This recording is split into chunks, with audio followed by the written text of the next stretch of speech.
बिस्मिल्लाहिर्रहमानिर्रहीम। अस्सलाम वालेकुम नाज़रीन, मैं हूं आपका मेज़बान कामरान एजाज़। इस शो में मैं आपके लाइव फ़ोन कॉल्स लेता हूं। अगर आपका भी कोई इमिग्रेशन मसला है, आप भी फ़ोन करके इस प्रोग्राम में हिस्सा ले सकते हैं। उम्मीद है कि आपको ऐसी एडवाइस दी जाएगी जो आपके लिए फ़ायदेमंद साबित होगी। नाज़रीन, काफ़ी अरसा हो गया है हमारी मुलाकात नहीं हो सकी, और उसकी वजह भी आपको पता है कि ये पैंडेमिक की वजह से हम बाहर नहीं जा सके, और इस वजह से हमने ये शो कैंसिल करना पड़ा द लास्ट 3 मंथ्स। इंशाल्लाह अब कोशिश किया करेंगे कि हर फ्राइडे 6 तो लेके 7 बजे हम ये शो आपके लिए पेश किया करें। काफ़ी ज़्यादा अपडेट्स हैं ये पैंडेमिक की वजह से, और कॉल्स लेने से पहले मैं आपको थोड़ी सी शेयर करता जाऊँ। सोशल मीडिया पर भी मैंने ये शेयर की थी, लेकिन फिर भी मैं थोड़ी सी दोबारा इनको दोहरा देता हूँ। नाज़रीन, जो सबसे बड़ी चेंज आई है इस पैंडेमिक की वजह से, वो है कि जो लोग अभी वापस नहीं जा सके क्योंकि वो विज़िट वीज़े पर आए थे या उनकी लीव कैंसिल हो चुकी है और वो वापस नहीं जा सके, उनके लिए होम ऑफिस ने एक प्रोविज़न बनाई है कि हम आपका वीज़ा एक्सटेंड कर रहे हैं।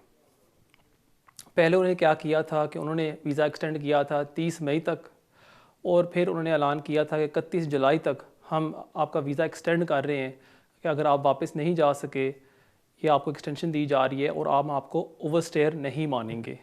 ये काफ़ी अच्छी अब न्यूज़ है उन लोगों के लिए जो फ़र्ज़ करें विज़िट वीज़े के ऊपर हैं, वो अभी रह सकते हैं फॉर नेक्स्ट 2 और 3 मंथ्स, जब तक ये एक्सटेंशन देते रहते हैं, और आपको वो ओवरस्टेयर नहीं मानेंगे और आपकी जो इमिग्रेशन हिस्ट्री है उस पर कोई एडवर्स इशू नहीं होगा। नाज़रीन, एक कॉल आ रही है, अपडेट्स मैं देता जाऊंगा आपको साथ साथ, लेकिन एक कॉल लेते हैं। हेलो। वालेकुम कमरान भाई। वालेकुम सलाम। कमरान भाई, मेरा सवाल ये है कि मुझे 2015 में 3 ईयर डिस्क्रिशनरी लीव मिली थी। जी जी, ठीक है। तो 2018 में मैंने इंडेफिनेट अप्लाई की है। मैंने ये प्ली ली थी कि 2012 में मुझे होम ऑफिस ने कहा था कि हम आपको कागज दे रहे हैं, लेकिन उन्होंने कार्ड मुझे 2015 में दिया था। ठीक है। तो 2019 में होम ऑफिस ने मेरी एप्लीकेशन इनवैलिड करके वापस भेज दी। तो मैंने नई एप्लीकेशन डाली। जब मैंने एप्लीकेशन डाली थी, मेरा वीजा वैलिड था। 2019 में 1 साल के बाद होम ऑफिस ने ये बोला है कि आप फ्रेश एप्लीकेशन डालें, जो है ना। मैंने दोबारा फीस दे के एप्लीकेशन डाली है, लेकिन 2019 में उन्होंने मेरी जब एप्लीकेशन इनवैलिड की है, मेरी 3C खत्म हो गई। अच्छा। तो 1 साल के बाद अभी होम ऑफिस ने बोला कि हम आपको further 3 year leave to remain दे रहे हैं। आप 6 साल कंटिन्यू पूरे करके तो इंडेफिनेट अप्लाई करें। लेकिन मेरा सवाल ये है कि जब मैंने होम ऑफिस ये कह रहा है कि आपके 4 साल हुए हैं जी। जिस वक्त उन्होंने एप्लीकेशन इनवैलिड की है, उस वक्त तो कह रहे हैं 4 साल। तो अब इनवैलिड हुए 1 साल हो गया है, लेकिन लीव तो उन्होंने मुझे दे दी है। ये मुझे बता देंगे मुझे इंडेफिनेट कब अप्लाई करनी पड़ेगी, जो मेरा वो 4 साल अकाउंट होंगे या नहीं होंगे, ये मुझे बता दें। ठीक है, मैं समझ गया। बहुत बहुत शुक्रिया आपके कॉल का। देखें, आपने मुझे बताया है कि आपको उन्होंने लीव दी है 2015 में। फिर आपकी जो लीव है वो शुरू होती है उस दिन से। आपके जो 6 साल हैं आपको मुकम्मल करने हैं, वो आपने मुकम्मल करने हैं 2015 से। फिर आपने मुझे बताया है कि आपने जल्दी अप्लाई कर दिया था इंडेफिनिट के लिए, और उन्होंने आपको कहा कि आपकी एप्लीकेशन इनवैलिड थी। अब यहाँ मुझे सही नहीं पता क्योंकि मेरे पास आपके कागज़ नहीं हैं, लेकिन यूजुअली होम ऑफिस आपको देती है 14 डेज़, जिसमें अगर आप फ़ीस दोबारा भर दें, वो आपको आपकी लीव कैरी ऑन होती है। आप मुझे बता रहे हैं कि उन्होंने कहा है कि आपकी 3C ने यहाँ नहीं कंटिन्यू हुई। पहली चीज़ तो मैं आपको ये एडवाइस करूँगा कि आप अपनी सब्जेक्ट एक्सेस रिक्वेस्ट डालें होम ऑफिस को, और उनको रिक्वेस्ट करें कि मुझे अपनी फ़ाइल भेजें। वहाँ आप चेक कर सकते हैं कि क्या हुआ है, कि उनको कौन से दिन एप्लीकेशन मिली है और उन्होंने कोई गलती की है या नहीं। ये तो पहली बात है। फिर आपने मुझे बताया है कि उन्होंने आपको कहा कि आप दोबारा 3 साल करें और फिर आपका वो पीरियड शुरू होगा। अगर आप तय कर सकते हैं कि आपके लीव में ब्रेक नहीं हुआ, फिर आपके 6 साल मुकम्मल होंगे 2015 से। तो इसका ये मतलब है कि 2021 में आप अप्लाई कर सकते हैं इंडेफिनिट लीव टू रिमेन। ये बेस्ट चीज़ यही होगी कि आप अपनी सब्जेक्ट एक्सेस रिक्वेस्ट मंगाएं और फिर फौरी तौर पर एक सलिसिटर के पास जाके एडवाइस ले लें कि वो तय कर सके आपके लीव में कोई ब्रेक हुई थी या नहीं। बहुत शुक्रिया आपके कॉल का। नाज़रीन, जैसे मैं आपको बता रहा था चलो एक कॉल्स आ रही हैं, अपडेट्स आपको साथ साथ देते जाएंगे, लेकिन अब चलते हैं हमारे नेक्स्ट कॉल की तरफ। हेलो हेलो, यू लाइव अस्सलाम होने। वालेकुम। वालेकुम सलाम। कामरान भाई, मेरा आपसे क्वेश्चन ये था कि मेरे 2 बच्चे हैं ठीक है और मुझे 10 ईयर रूट में डाला है। तो मेरा लाइक 250 का हो गया था, 2.5 years का, सॉरी 2.5 years का हो गया था। जी तो जी, अब मुझे मेरा एक्सटेंशन है नेक्स्ट मंथ। ठीक है। तो ये मेरा आगे लाइक मुझे क्या करना चाहिए कि मैं कौन सा एप्लीकेशन फॉर्म के मुझे वकील के थ्रू करना चाहिए या मैं खुद करूं?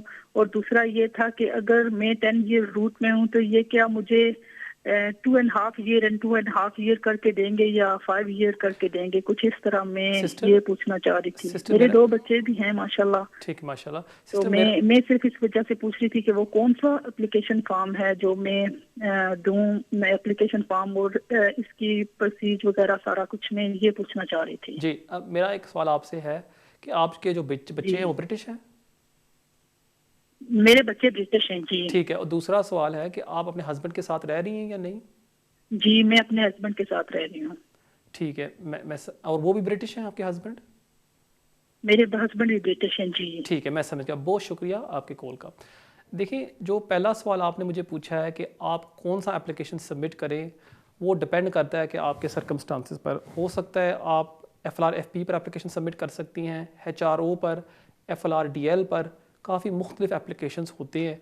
अभी मुझे ये नहीं पता कि आपको उन्होंने कौन सी बेस पर लीव दी थी, लेकिन ये आप एक सलिसिटर के पास जाके कंफर्म करा सकती हैं। बेशक आप मेरे पास भी आ सकती हैं, वो हम तय कर सकते हैं। जो दूसरा सवाल आपने मुझसे पूछा है कि आप स्विच कर सकती हैं टू द 5 ईयर रूट या नहीं। जी हाँ, अब आप स्विच कर सकती हैं, क्योंकि आपने मुझे बताया कि आपके हस्बैंड हैं वो ब्रिटिश हैं, इसलिए फिर आप स्विच कर सकते हैं टू द पार्टनर रूट। लेकिन आपको 2 चीज़ें साबित करनी होंगी। एक तो है कि आप और आपके हस्बैंड आपस में 18,600 कमा रहे हैं, नंबर 1। और दूसरा, आपको A1 sorry English test pass करना होगा। So A1 English test and 18,600 requirement, अगर आप ये दोनों फुलफ़िल कर देती हैं, आप स्विच कर सकती हैं टू द 5 ईयर रूट। और इसका ये फ़ायदा होगा कि आपके 2.5 साल बच जाएंगे, और 7.5 साल बाद, क्योंकि आपने 2.5 साल पूरे अभी कर लिए हैं, 5 साल आप और पूरे करेंगी, उसके बाद आप अप्लाई कर सकती हैं इंडेफिनिट लीव टू रिमेन के लिए। बहुत शुक्रिया आपके कॉल का, और बढ़ते हैं हमारे अगले कॉल की तरफ। हेलो। हेलो, अस्सलाम वालेकुम। वालेकुम सलाम। कमरान भाई, मेरा सवाल ये है कि मैं 2011 में आया था यूके में। तो फिर मेरा वीज़ा एक्सटेंड हो गया स्टूडेंट टीयर 4 पे। ठीक है तो फिर मैंने शादी कर ली 2013 में। ठीक है। तो फिर मैंने अप्लाई कर दिया, तो उन्होंने रिफ्यूज़ कर दिया टोइक की बेस पे ना। जी जी। तो फिर हमने अपील की फर्स्ट ईयर ट्राइब्यूनल में। तो फिर हमारा बेबी भी हो गया इधर। ठीक है। तो फिर उन्होंने विड्रॉ कर ली ना अपनी डिसीजन। कोर्ट की जो डेट थी, ठीक है। होम ऑफिस ने। जी जी। ठीक है। तो फिर इसी तरह फिर मेरी हेयरिंग हुई 2017 में। जी जी। तो वो सेट साइड होगी ना, मतलब डिसमिस होगी। फिर हम अपर ट्रिब्यूनल में गए, वो मैंने विन कर ली। ठीक है। तो ये सारा मेरा टाइम लीगल था जितना भी था ना। तो अभी मेरी नेक्स्ट एक्सटेंशन आ रही है दिसंबर में। ठीक है। तो मेरा ये सारा टाइम लीगल कंसीडर होगा इसमें, क्योंकि वो जज ने मेरे हक में जो है ना फैसला कर दिया था कि दोनों ह्यूमन राइट्स भी और दूसरी इमिग्रेशन के मुताबिक भी ठीक है। और मेरे कोई हक में फैसला हो गया था ठीक कोर्ट है, में। और कोई सवाल आपका? तो जी बस यही है। ठीक है, बहुत शुक्रिया थैंक यू। आपके कॉल का। जी हाँ, अगर जैसे आपने मुझे बताया है, मुझे नहीं लग रहा कि आपके लीव में कोई ब्रेक है, क्योंकि आपने अपर ट्रिब्यूनल में जाके अपील जीत ली थी। इसका ये हुआ कि आपका जो पीरियड था जिस टाइम आपने एप्लीकेशन सबमिट की है पार्टनर की बेस के ऊपर, वो सारा लीगल कहलाता है। इसलिए मेरे ख्याल में जब आपके 10 साल पूरे हो जाएंगे, आप अप्लाई कर सकते हैं इंडेफिनिट लीव टू रिमेन के लिए। बेस्ट चीज़ क्या होगी कि अगर आप अपनी सब्जेक्ट एक्सेस रिपोर्ट मंगा लें होम ऑफिस से, उससे आपको कन्फर्मेशन मिल सकती है कि आपके लीव में कोई ब्रेक हुआ है या नहीं। ये इसमें कोई फ़ीस नहीं लगती, आप ऑनलाइन एक सिंपल सा फॉर्म भर लें, और आजकल क्योंकि पैंडेमिक की वजह से वो आपको फौरी तौर पर विदिन अ फ्यू वीक्स आपको वो ईमेल कर देंगे। लेकिन टू कंफर्म जो आपने मुझे बताया है, मुझे नहीं लग रहा इसमें कोई ब्रेक है, और जब आपके 10 साल पूरे हो जाएं आप अप्लाई कर सकते हैं for indefinite leave to remain set एला।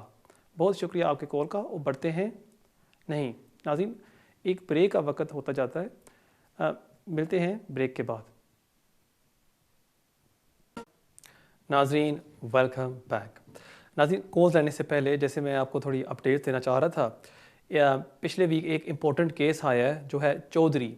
इन द केस ऑफ चौधरी, यहाँ जजेस ने कहा है कि when an extended family member apply करता है वीज़े के लिए as a dependent of a European national, अब एक्सटेंडेड फैमिली मेम्बर इस सूरत हाल में है cousin, uncle, aunt, nephew, niece. जब आप अप्लाई करते हैं as an extended family member, आपको शो करना होता है कि कंटिन्यूअस डिपेंडेंसी। अब इस केस में क्या हुआ था, द केस ऑफ चौधरी, कि जो एप्लीकेंट था वो रह रहा था अपने स्पॉन्सर के साथ इन बांग्लादेश, वो इकट्ठे रह रहे थे। सो उन्होंने एक रिक्वायरमेंट मीट कर दी, वो था करंट हाउस होल्ड। और फिर हुआ कि एप्लीकेंट आ गया यहाँ यूके में ऑन अ स्टूडेंट वीज़ा, और जो स्पॉन्सर था वो यूरोप में रह रहा था। और उस टाइम एप्लीकेंट अपने ओन रिसोर्सेज पर यहाँ रह रहा था, और उसके जो स्पॉन्सर था उसको कोई पैसे नहीं भेज रहा था। जब स्पॉन्सर ने यूके एंटर किया, वो साथ रहना शुरू उन्होंने कर दिया। उसने एप्लीकेशन सबमिट की एप्लीकेंट ने, और होम ऑफिस ने रिफ्यूज़ कर दी। और जब अपील पर गए, यहाँ उन्होंने आर्ग्यू किया एप्लीकेंट ने कि देखें, मेरी रिलेशनशिप तो थी स्पॉन्सर के साथ, मेरे अंकल के साथ, और ठीक है वो मैं उसके ऊपर डिपेंडेंट नहीं था, लेकिन हमारी रिलेशनशिप फिर भी थी, और इस बेस के ऊपर मुझे वीज़ा दिया जाए। जजेस ने कहा है कि नहीं, ये नहीं हो सकता, you must show continuous dependency. For example, अगर वो एप्लीकेंट जब आया था यहाँ स्टूडेंट वीज़े के ऊपर, और उसका अंकल उसको पैसे भेज रहा था फ्रॉम यूरोप, फिर उसकी बात बन सकती थी। लेकिन क्योंकि फॉर 1 और 2 ईयर्स वो अपने अंकल के ऊपर डिपेंडेंट नहीं था, इस वजह से उसका एप्लीकेशन रिफ्यूज़ कर दिया। इसलिए जब आप अप्लाई करें as an extended family member, as a nephew, niece, या जो भी है as uncle, aunt, make sure करें कि आपकी कंटिन्यूअस डिपेंडेंसी होनी चाहिए। That's very important. नाज़रीन अपडेट्स आपको साथ साथ देते जाएंगे, लेकिन बढ़ते हैं हमारे अगले कॉल की तरफ। हेलो जी, अस्सलाम वालेकुम। वालेकुम सलाम। जी, मेरा नाम अली है, और मैं पिछले लास्ट 20 ईयर से इस कंट्री में हूँ। ठीक है। तो मैंने 2018 में असाइलम किया था। तो मेरी साइनिंग का जो रिकॉर्ड है, पिछले तकरीबन 12 से 13 साल का मेरा रिकॉर्ड भी है साइनिंग का सारा। ठीक है। तो मैंने असाइलम किया था 2018 में। तो इन्होंने मुझे पेपर बाद में, मैं डिटेन हुआ था 3 माह के लिए। ठीक है। तो उसके बाद मैं बाहर आ गया था। ठीक है। तो इन्होंने फिर मुझे तकरीबन 2 माह बाद, 2 से 3 माह बाद, 2 माह के अंदर अंदर इन्होंने मुझे पेपर भेज दिए। ठीक है। और इन्होंने मुझे कहा कि आप अपना फिंगरप्रिंट्स दे दें, हम आपको BRP इशू करते हैं। तो तब से लेके फिर मेरी साइनिंग चलती रही। फिर उसके बाद मैं स्कॉटलैंड मूव हो गया। ठीक है। तो मैं इनको इन्फॉर्म कर दिया कि मेरा ये स्कॉटलैंड का एड्रेस है। तो इन्होंने क्या किया है कि इन्होंने कहा ठीक है। फिर इनका मुझे फ़ोन आया कि आप फलाने पुलिस स्टेशन चले जाओ जो आपके घर के पास है। मैं उधर गया, उनसे मैंने बात की। उन्होंने कहा मैं आपका अभी तक कोई रिकॉर्ड नहीं आया। जी जी। तो मैंने अभी रिसेंटली इनको मेल की थी। तो मेल में इन्होंने मुझे कहा है जी कि हमने उनसे सारी बातचीत की है, मैंने थ्रू द MP यहाँ से की है। ठीक है। स्कॉटलैंड से। तो उन मेल आई थी कि भाई हमने ग्लासगो में जो कॉन्टेक्ट किया है, उन्होंने कहा है कि इसकी जो केस फाइल हमारे पास नहीं है। ठीक है। इसीलिए हमने इसको साइनिंग का लेटर भी नहीं इशू किया। आया क्या मैं इनकी नज़र में लीगल हूँ? क्योंकि अभी तक मेरे फिंगरप्रिंट्स भी हुए हैं, सब कुछ हुए। इन्होंने मुझे BRP का कहा था, इन्होंने जो इशू नहीं किया। अच्छा। ठीक है। जो BRP का वेट हो रहा है। जी जी, जो BRP कार्ड है, उन्होंने आपको क्या कहा था कि हमने आपका असाइलम क्लेम एक्सेप्ट कर लिया, या आपके 20 साल पर हमने आपको वीज़ा इशू कर दिया, या उन्होंने कहा था कि आपको हम ARC कार्ड इशू करते हैं? यहाँ कन्फ्यूजन होती है कभी कभी जब आप असाइलम क्लेम करते हैं। उन्होंने सॉरी मैं आपको इंटरप्ट कर रहा हूँ, उन्होंने ARC का जिक्र नहीं किया था, उन्होंने BRP का जिक्र किया था। BRP का, ठीक है। लेकिन आपके केस के ऊपर कोई डिसीजन लेटर नहीं आया आपको कि जहां उन्होंने कहा? नहीं, अभी तक कुछ भी नहीं आया। और ये मैंने प्राइवेटली किया हुआ है। मैंने प्राइवेटली किया क्योंकि मेरे पास पैसे नहीं थे सोलिसिटर हायर करता, तो मैंने प्राइवेटली किया हुआ है। ठीक है, मैं समझ गया। बहुत शुक्रिया आपके कॉल का। देखिए, मेरे ख्याल में लग रहा है कि उन्होंने आपको कहा होगा कि हम आपको ARC कार्ड भेजते हैं, क्यों अक्सर ये कन्फ्यूजन होती है कि हर असाइलम सीकर को ये कार्ड भेजते हैं जिसमें वो होता है कि लिखा होता है कि आपने असाइलम क्लेम की हुई है और वो सिस्टम में पेंडिंग है, और जब आप जाके कोई फर्दर सबमिशन, कोई नई एविडेंस सबमिट करना चाहते हैं असाइलम के तहत, आपको लिवरपूल जाना पड़ता है और वहाँ आपको ये कार्ड दिखाना पड़ता है। अगर आप नहीं दिखाते आपको वो एंटर नहीं करने देते इस बिल्डिंग में। हो सकता है उन्होंने आपको इन्फॉर्म किया होगा कि हम आपको ये कार्ड इशू कर रहे हैं। अब आपने मुझे बताया कि ये साल से ज़्यादा ये बात हो चुकी है और आपको कोई अपडेट नहीं आई। अब आप या तो सॉलिसिटर के थ्रू कर सकते हैं या ख़ुद आप एक चिट्ठी होम ऑफिस को लिख सकते हैं और उनको एक्सप्लेन करें कि फ़लाँ तारीख को आपने मुझे बताया था कि आप मुझे एक BRP कार्ड भेजेंगे, आपने मुझे नहीं भेजा और मुझे आज तक कोई डिसीजन नहीं मिली रिगार्डिंग माई असाइलम क्लेम। और वो आपको ज़रूर विदिन 14 to 28 डेज़ आपको जवाब देंगे कि कहाँ आपका केस है और उन्होंने क्यों आपको कार्ड नहीं भेजा। जब आपको ये क्लैरिफिकेशन मिल जाए फिर आप नेक्स्ट स्टेप ले सकते हैं। सो इसलिए बेस्ट चीज़ ये होगी कि आप फौरी तौर पर एक सॉलिसिटर के थ्रू या अपनी तरफ से एक लेटर लिखें होम ऑफिस को और एक्सप्लेन करें ये सारे फैक्ट्स, और फिर मुझे बताइएगा कि वो क्या कहते हैं और नेक्स्ट वीक या उसके वीक के बाद मैं आपको थोड़ी और एडवाइस भी दे सकता हूँ। बहुत शुक्रिया आपकी कॉल का। बढ़ते हैं हमारे अगले कॉल की तरफ। Hello hello, your live on air. Hello Hello. Hello, अस्सलाम वालेकुम। Hello. Good evening, sir. Good evening. Can you just please turn the TV volume Okay. off? First thing, मैंने what's it called? मैंने sports वीज़े पे अपने husband को बुलाने के लिए किया था यहाँ पे। Okay. And मेरी hearing थी 7th of May. ठीक है। And 7th of May को मेरी hearing थी, पोस्टपोन होगी 2nd of June। ठीक है। मैंने पेपर वर्क सारा भेज दिया। ठीक है। एंड आज मेरे 15 दिन हुए हैं अभी। जी जी। तो अभी मुझे पता नहीं कि क्या होगा हेयरिंग पे। आई डोंट नो, अब मुझे भी कुछ पता नहीं है। तो मुझे बताएंगे कितना टाइम लगता है और अगर वीज़ा लॉ होता है तो मुझे कब तक कैसे पता चलेगा? ठीक है, बहुत शुक्रिया आपके कॉल का। बहुत अच्छा सवाल आपने मुझसे पूछा है कि ये मैं इस टॉपिक के ऊपर बात करना चाहता था कि अपील्स में काफ़ी चेंजेस आई हैं ये कोरोना पैंडेमिक की वजह से। पहली चीज़ तो है कि सारी अपील्स अब ऑनलाइन हो रही हैं। आपको अपील ग्राउंड्स भी ऑनलाइन सबमिट करने हैं और आपकी जो हेयरिंग है वो भी ऑनलाइन हो रही है थ्रू स्काइप या जूम। पहली बात तो ये है। और मंडे से कोर्ट ने कहा है कि all appeals must B lodged online. From 22 जून जो सारे अपील्स हैं आपने ऑनलाइन सबमिट करने हैं। इसका एक ये फ़ायदा है कि जब आप ऑनलाइन सबमिट करेंगे थ्रू ए सॉलिसिटर या अपनी तरफ से, आप वहाँ ट्रैक कर सकते हैं कि आपकी अपील की क्या प्रोग्रेस है। आप वहाँ अपने अपील को सबमिट करते हैं, फिर आपको देख सकते हैं कि रिस्पोंडेंट जो होम ऑफिस है उन्होंने कोई रिस्पॉन्स दी है या नहीं, और उसके बाद आपने अपनी एक्नॉलेजमेंट सर्विस सबमिट करनी है और उसके बाद आपने वेट करना है for the home office review. ये सारा आप ट्रैक कर सकते हैं और मेरे ख्याल में ये एक बहुत अच्छी चीज़ है जो नया सिस्टम ये कोर्ट्स लॉन्च कर रहे हैं, क्योंकि आजकल ये प्रॉब्लम हो रही थी कि जैसे अभी कॉलर ने अपने सारी बंडल उनको सबमिट कर दिया है, उनको कोई रिस्पांस नहीं आई, आप किसी को कांटेक्ट नहीं कर सकते थे, आपको पता नहीं है क्या हो रहा है।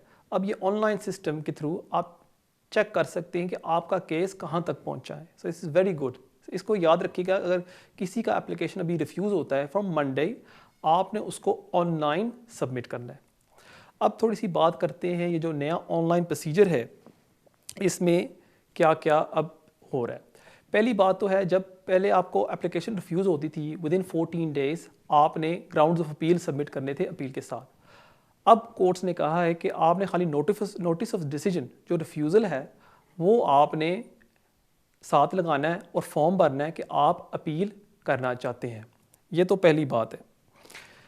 उसके बाद रिस्पोंडेंट है जो होम ऑफिस है, विदिन 14 डेज़ आपकी अपील दर्ज करने के बाद उन्होंने अपना बंडल सबमिट करना है। ये सब ऑनलाइन होगा, आप ट्रैक कर सकते हैं। जब वो अपलोड करेंगे आप वहाँ देख सकते हैं कि उन्होंने कौन से डॉक्यूमेंट्स लगाए हैं।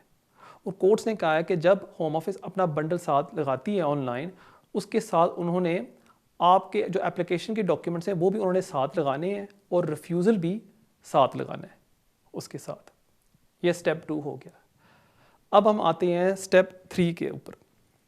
उसके बाद विदिन 28 डेज़ 28 डेज़ के अंदर जब होम ऑफिस ने अपना बंडल अपलोड कर दिया है ऑनलाइन, आपने अपने स्केलेटन आर्ग्यूमेंट्स लगाने हैं साथ। अब स्केलेटन आर्ग्यूमेंट्स है क्या, आप ये सोच रहे होंगे। इसमें आपने लिखना है कि आपकी फैक्चुअल हिस्ट्री क्या है एक सॉलिसिटर के थ्रू या अपनी तरफ से, आपका एप्लीकेशन क्यों रिफ्यूज़ हुआ था, और आप क्यों समझते हैं कि आपके कौन से ग्राउंड्स हैं, किस बेस के ऊपर होम ऑफिस ने गलती की है। इसमें कोर्ट्स ने एक स्ट्रिक्ट क्राइटेरिया दिया है कि आपने इसको मुख्तसर रखना है और आपने इसको टू द पॉइंट, इसमें आपने कोई लंबी चौड़ी केस लॉ नहीं लगाना, आपने इसको प्रिसाइज रखना है कि कोर्ट को समझ आ सके कि आपने क्या क्या आर्गूमेंट्स हैं। पहले क्या होता था कि सॉलिसिटर कॉपी एंड पेस्ट करके अपील भेज देते थे, ये अब अभी आप नहीं कर सकते। So it must be very specific. जब आपने अपना एक्नॉलेजमेंट ऑफ सर्विस सबमिट कर दिया है, उसके बाद the home office must do a review. उन्होंने आपका रिव्यू करना है विद इन 14 डेज़। अब जो कॉलर ने ये सवाल पूछा था कि उनके केस में क्या हो रहा है, with in 14 days home office को आपके केस को रिव्यू करना चाहिए कि हम एक्सेप्ट करते हैं कि हमने गलती की है और हम आपको वीज़ा इशू कर रहे हैं। अगर वो नहीं मानते उन्होंने गलती की है, फिर वो कहेंगे कि नहीं, हम इस केस को फाइट करेंगे और हम कोर्ट पर लेके जाएंगे इस केस को। अब आपने मुझे बताया कि विद इन 14 डेज़ कोर्ट ने आपको, होम ऑफिस ने आपको जवाब नहीं दिया। अब आप कोर्ट को ईमेल कर सकती हैं और उनको एक्सप्लेन करें कि 14 डेज़ में होम ऑफिस ने जवाब देना था, उन्होंने नहीं दिया, प्लीज़ आप फर्दर डायरेक्शंस दें। अगर होम ऑफिस कहती है कि हम केस को चैलेंज करेंगे और हम आगे लड़ेंगे इस केस को, फिर कोर्ट करती है केस मैनेजमेंट रिव्यू हेयरिंग। उसमें ये होता है कि आपको वाया टेलीफोन या वीडियो कॉन्फ्रेंसिंग दोनों पार्टीज़ को और आपके रिप्रेजेंटेटिव्स को साथ लगा के जज तय करता है कि क्या की पॉइंट्स हैं, और अगर ये हेयरिंग ये केस डिसाइड हो सकता है बगैर कोई हेयरिंग से ऑन पेपर्स। अगर जज समझता है ये हो सकता है ऑन पेपर्स, वो खुद फैसला कर लेगा। लेकिन अगर वो समझता है कि नहीं, एक हेयरिंग होनी चाहिए जिसमें मैं सवाल पूछूं विटनेसेस से और एप्लीकेंट से, फिर एक नई डेट सेट की जाएगी जिसमें एक हेयरिंग होगी ऑनलाइन, और उसके बाद अगर आपका अपील अलाउ होता है, होम ऑफिस फिर आपको और आपके हस्बैंड को वीज़ा इशू कर देगी। So this is the new procedure. So याद रखिएगा कि from Monday all appeals must be launched online. बहुत शुक्रिया आपके कॉल का, उम्मीद है आपको आपके सवाल का जवाब मिल गया होगा। नाजरीन, बढ़ते हैं हमारे अगले कॉल की तरफ। हेलो अस्सलाम वालेकुम। वालेकुम सलाम। मैंने प्राइवेट फैमिली लाइफ एप्लीकेशन की थी जी जी, पिछले साल नवंबर 4 नवंबर को। ठीक है तो उसमें उसी मंथ मैंने बायोमेट्रिक दिया। ठीक है बायोमेट्रिक दे दिया, जब से अब तक मेरा कोई जवाब नहीं आया। ठीक है। जब तो आप सर ये मुझे बताएं कितना टाइम लगेगा और क्या जवाब आएगा, और अगर नहीं जमा, अब मैंने एमपी के भी थ्रू मैंने वो किया था, उसमें उन्होंने कहा कोरोना वायरस चल रहा है, तो अभी तक कोई जवाब नहीं आया है। ठीक है सर तो मैं अभी कल ही परसों मैंने होम ऑफिस के तभी यही जवाब आया कि आपकी एप्लीकेशन पड़ी हुई है, वो हम आपको देंगे। तकरीबन 8-9 महीने हो गए, तो ये 6 महीने का टाइम होता है इनका, ठीक लेकिन है ये ऊपर हो गया था। ठीक है तो सर ये मैं बताऊं तो कितना अर्सा लग जाएगा, और दूसरा ये कि क्या जवाब आएगा। ठीक है बच्चों की बुनियाद पे अप्लाई की है। ठीक है। Thank you. बच्चे आपके कितने साल के हैं? बच्चे मेरे, एक है बेटी है मेरी 14 ईयर की है, एक है 12 ईयर की। और 12 आपने या 13 7 साल के बेस के ऊपर अप्लाई किया है कि बच्चों को 7 साल हो गए जी, हैं? जी। ठीक जी है सर। मैं समझ गया। बहुत शुक्रिया आपके कॉल का। देखिए, जो पहला सवाल आपने मुझे पूछा है कि कितना टाइम लगता है, बिल्कुल आपने सही कहा है कि होम ऑफिस की पॉलिसी होती है यूजुअली विद इन 6 मंथ्स वो केस को डिसाइड करते हैं। अब कोरोना वायरस की वजह से सारे एप्लीकेशंस में डिले हो रही है, और इसलिए आपको मेरे ख्याल में 2-3 मंथ्स और वेट करना होगा, और उम्मीद है कि आपको वो वीज़ा इशू कर देंगे। जो दूसरा सवाल आपने मुझे पूछा है कि क्या चांसेस है, अब मैं आपको ये तो नहीं बता सकता क्योंकि मैंने आपका एप्लीकेशन देखा नहीं है, लेकिन अगर आपने सही आर्ग्यूमेंट्स लगाई हैं, सही केसों को हवाला दिया है और सही तरह आपके केस को प्रेजेंट किया गया है, फिर मेरे ख्याल में आपको वीज़ा मिलना चाहिए। लेकिन प्रॉब्लम ये आती है कि जब आप 7 ईयर बेस के ऊपर एप्लीकेशन करते हैं, आपको जो क्राइटेरिया है वो आपको प्रूव करना होता है कि मुनासिब होगा कि आप और आपकी फैमिली यहाँ यूके में रहें।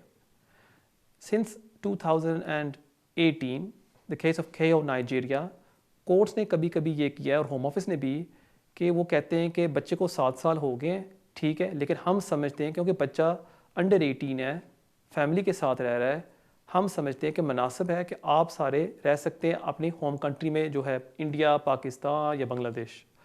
इसलिए बहुत इंपॉर्टेंट होता है कि जब आप कोई 7 ईयर एप्लीकेशन सबमिट करें, आपके आर्ग्यूमेंट्स और आपके डॉक्यूमेंट्री एविडेंस वो सही होनी चाहिए।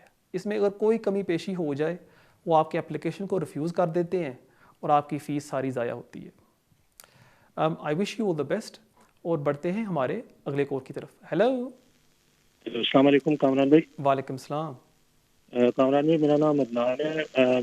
मेरी वाइफ और मैं जो है ब्रिटिश सिटीजन है जी जी। और मेरी वाइफ जो एक्सपेक्ट कर रही है अभी, तो उसके लिए वो मैं पाकिस्तान से अपनी मदर इन लॉ और फादर इन लॉ को यहाँ बुलाना चाहता हूँ। ठीक है। तो उन्होंने पिछले साल अप्लाई किया था, तो उनका रिजेक्ट हो गया था पाकिस्तान से।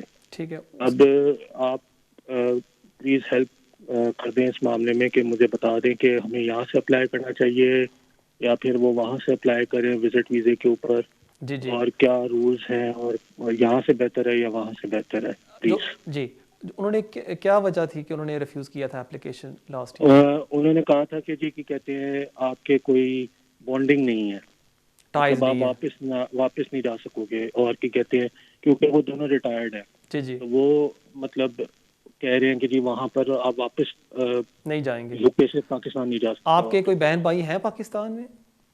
जी, उनके की कहते हैं उनका एक बेटा है वहाँ पर पाकिस्तान में। ठीक है।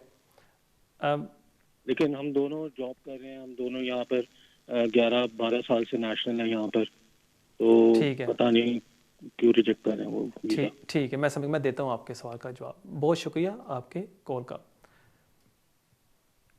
नाजरीन, एक ब्रेक का वक्त होता जाता है। जाने से पहले मैं आपको अपना ईमेल एड्रेस दे दूं, जो भी आपके स्क्रीन के ऊपर आ रहा है, keijaz@me.com।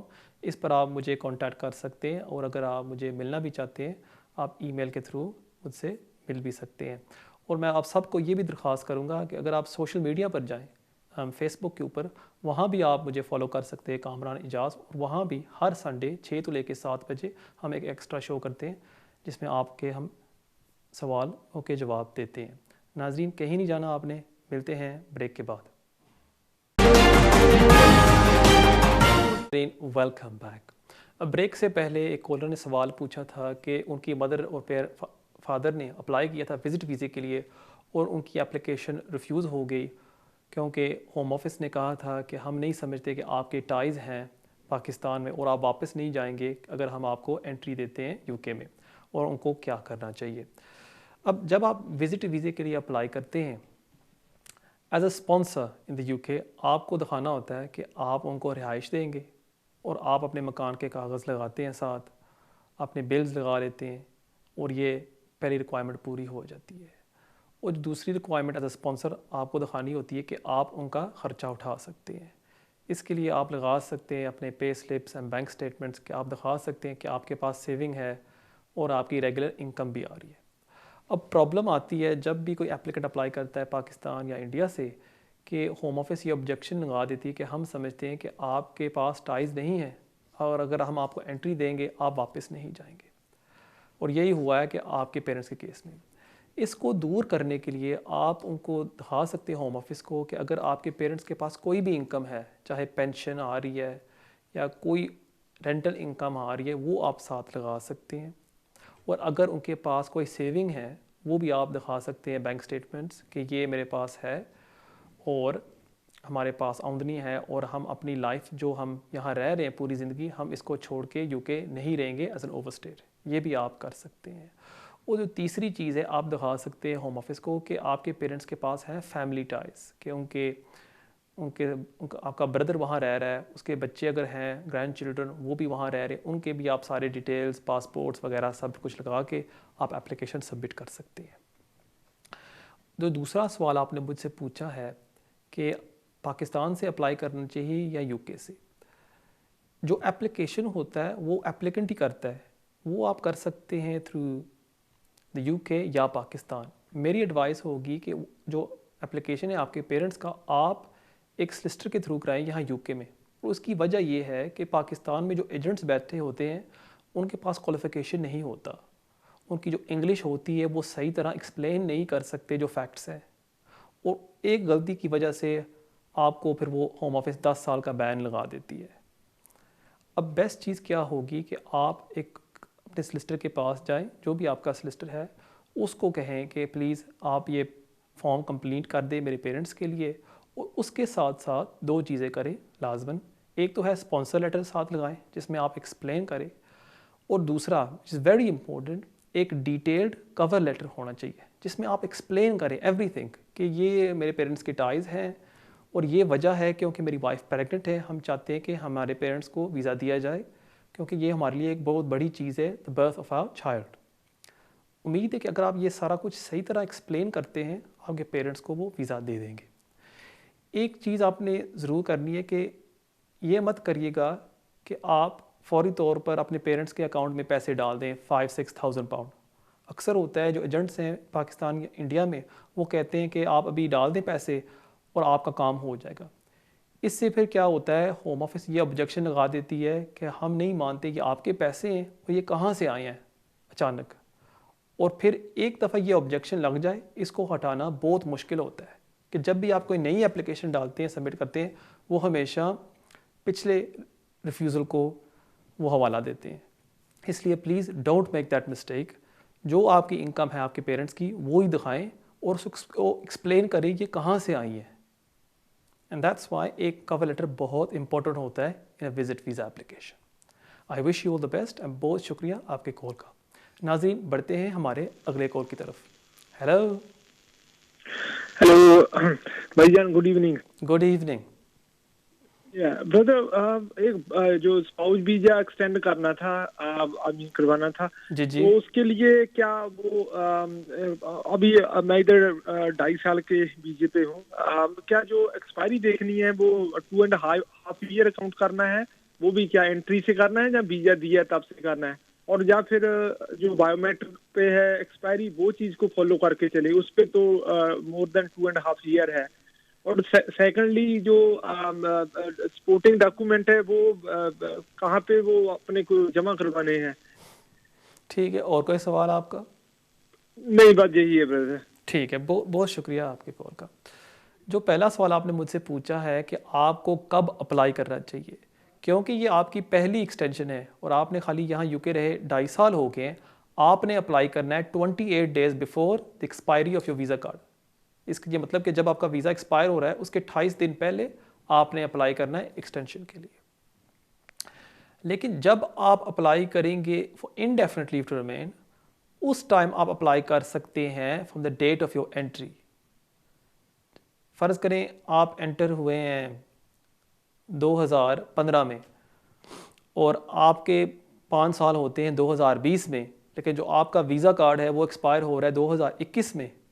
उस टाइम जब आप इंडेफिनिट लीव टू रिमेन के लिए अप्लाई करते हैं, आप अप्लाई कर सकते हैं जब आपके पूरे 5 साल पूरे हो जाते हैं from the date of entry, चाहे आपके बायोमेट्रिक कार्ड के अभी लीव रहती है 3-4 मंथ्स।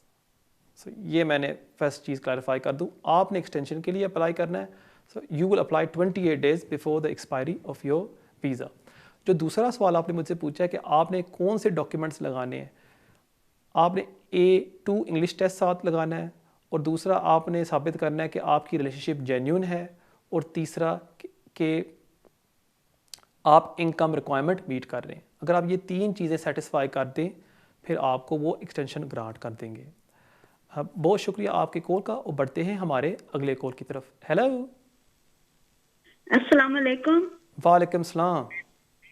जी कमरान भाई, आपका प्रोग्राम बहुत अच्छा, बहुत तफसील से बहुत अच्छे जवाब देते हैं। थैंक यू सो मच, कोशिश करते हैं बस। जी मैंने ये पूछना था, मेरा भाई स्वीडन में रहता है, वहाँ की उसके पास नेशनलिटी है, ठीक है, तो अगर वो पाकिस्तान से किसी को बुलाना चाहे यूके, तो क्या ये पॉसिबल है किसी? ठीक है, और कोई सवाल आपका? लगता है लाइन ड्रॉप हो गई है। जी हाँ, आपका भाई बुला सकता है। अगर फ़र्ज़ करें, दो तरीके हैं आपके भाई के पास। पहला तो है कि आपका भाई बुला ले टू स्वीडन, और जब वो आपके भाई को स्वीडन का रेजिडेंस कार्ड मिल जाए, वो दोनों एंटर कर सकते हैं टू द यूके बगैर कोई प्रॉब्लम से।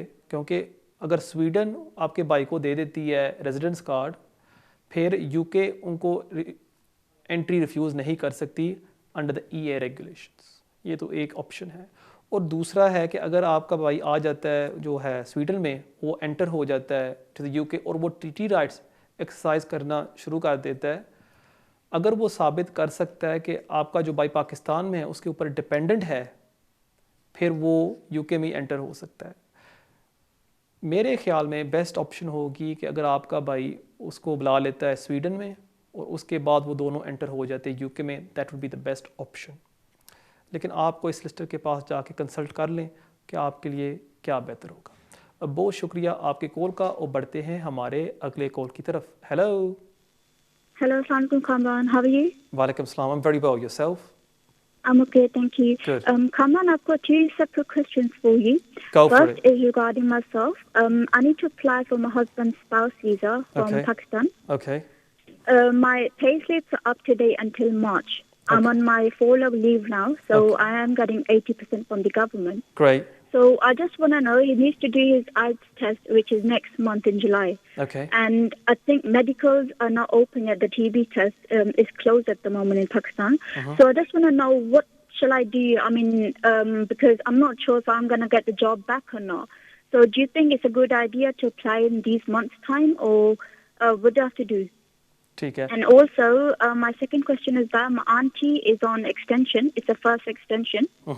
And her expiry of the BRP is on 18th of July. Okay. I guess. What visa is she on? Sorry. Sorry, she's on spouse visa as well. Okay, great. Okay. And so I just want to know that her expiry is on 18th of July, and she got the appointment on 22nd of June. So is 26 days or less than that is enough in order to do the extension again?